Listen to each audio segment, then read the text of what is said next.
Hello student, welcome to Daffodils online classes. आज का हमारा टॉपिक है हमारी स्पंदना पुस्तक का पंचदश पाठ है आचार्य उपदेश, अर्थात आचार्य का उपदेश या गुरु का उपदेश।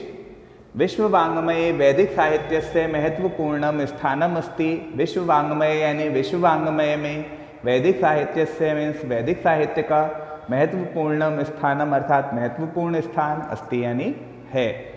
विश्व वाङ्मय में वैदिक साहित्य का महत्वपूर्ण स्थान है। वैदिक साहित्य यानी वैदिक साहित्य में चत्वारः वेदाः यानी चार वेद, तेषां व्याख्या रूपा यानी उनका व्याख्यात्मक, ब्राह्मण ग्रंथा यानी ब्राह्मण ग्रंथ, आरण्य ग्रंथा अर्थात आरण्य ग्रंथ, उपनिषदश्च यानी और उपनिषद, संति यानी है।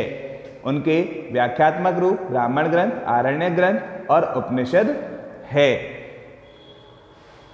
तत्र यानी वहाँ, यहाँ पर इसका अर्थ वहाँ के स्थान पे क्या हो जाएगा, उनमें अष्टोत्तर 100 अर्थात 108 उपनिषदाम यानी उपनिषदों की परिगणनम यानी गणना अस्ति यानी है। उनमें 108 उपनिषदों की गणना है। परंतु प्रमुखाणाम 10 उपनिषदाम पठनम पाठनम सर्वत्र एव भवति। किंतु प्रमुखाणाम मीन्स प्रमुख, 10 उपनिषदाम यानी 10 उपनिषदों का पठनम पाठनम यानी पठन पाठन सर्वत्र एव भवति यानी सभी जगह होता है। किंतु प्रमुख 10 उपनिषदों का पठन पाठन सभी जगह होता है। वो 10 उपनिषद कौन कौन से हैं? ईश, केन, कट, प्रश्न, मुंड, मांडुक्य, तित्तिर, ऐत्रेय, छांदोग्य, बृहदारण्यक। ये 10 जो है वो क्या है, उपनिषद है जिनका पठन पाठन सभी जगह पर होता है। प्रस्तुत पाठ है यानी प्रस्तुत पाठ, तैत्रीय उपनिषद है यानी तैत्रीय उपनिषद की शिक्षावल्ली है यानी शिक्षावल्ली से उद्धृत अस्ति यानी उद्धृत है। प्रस्तुत पाठ तैत्रीय उपनिषद की शिक्षावल्ली से उद्धृत है। विद्या समाप्ति अनंतरम अर्थात विद्या समाप्ति के बाद छात्र से यानी छात्र के समावर्तन संस्कार से अवसरे यानी समावर्तन संस्कार के अवसर पर आचार्य है यानी गुरु शिष्य में यानी शिष्य को उपदिष्टि यानी उपदेश देता है। विद्या समाप्ति के बाद छात्र के समावर्तन संस्कार के अवसर पर आचार्य शिष्य को उपदेश देता है। तस्य वर्णनम यानी उसी का वर्णन, शिक्षावल्ली यानी शिक्षावल्ली में अत्र अस्ति यानी यहाँ है। उसी का वर्णन शिक्षावल्ली में यहाँ है। अस्मिन् पाठे यानी इस पाठ में, तस्यैव यानी उसी का, सारांशस्य यानी सारांश का उल्लेख है, अस्ति यानी उल्लेख है। इस पाठ में उसी के सारांश का उल्लेख है। तो बच्चों अब हम पढ़ते हैं हमारा चैप्टर आचार्य उपदेश। वेदम अनुच्य आचार्य अंतेवासिनम अनुशास्ति। वेदम यानी वेद आदि शास्त्रों को, अनुच्य अर्थात पढ़ाकर, आचार्य यानी गुरु, अंतेवासिनम यानी शिष्य को, अनुशास्ति यानी उपदेश देता है। वेद आदि शास्त्रों को पढ़ाकर गुरु शिष्य को उपदेश देता है। क्या उपदेश देता है? सत्यम वद अर्थात सत्य बोलो, धर्मम चर अर्थात धर्म का आचरण करो, स्वाध्याय मां प्रमदय। स्वाध्याय यानी अपने नियमित अध्याय से, मां प्रमदय यानी प्रमाद मत करो, अपने नियमित अध्याय से प्रमाद मत करो।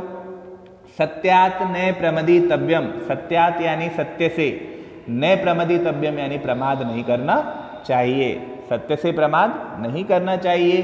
धर्मात न प्रमदितव्यम यानी धर्म से प्रमाद नहीं करना चाहिए। कुशलात न प्रमदितव्यम। कुशलात यानी होता है आत्मरक्षण कर्तव्य से, कुशलात यानी आत्मरक्षण कर्तव्य से, न प्रमदितव्यम यानी प्रमाद नहीं करना चाहिए। भूत्यै न प्रमदितव्यम। भूत्यै यानी होता है ऐश्वर्यदायक कर्म से, न प्रमदितव्यम यानी प्रमाद नहीं करना चाहिए, ऐश्वर्यदायक कर्म से प्रमाद नहीं करना चाहिए। स्वाध्याय अर्थात नियम पूर्वक स्वाध्याय, प्रवचनाभ्याम यानी और प्रवचन में, नियम पूर्वक स्वाध्याय और प्रवचन में, न प्रमदितव्यम यानी प्रमाद नहीं करना चाहिए। देव पितृ कार्याभ्याम न प्रमदितव्यम। देव पितृ कार्याभ्याम अर्थात देव कार्य और पितृ कार्यों में, देव कार्य और पितृ कार्यों में न प्रमदितव्यम यानी प्रमाद नहीं करना चाहिए। मातृ देवो भवे यानी माता देवी के समान होती है। पितृ देवो भवे पिता देवता के समान होता है। आचार्य देवो भवे आचार्य देवता के समान होता है। अतिथि देवो भवे यानी अतिथि देवता के समान होता है। तो कहने का मतलब हम इन चारों को एक साथ भी लिख सकते हैं कि माता, पिता, आचार्य अर्थात गुरु या और अतिथि, इन चारों को देवता मानकर इनकी उपासना करनी चाहिए या पूजा करनी चाहिए।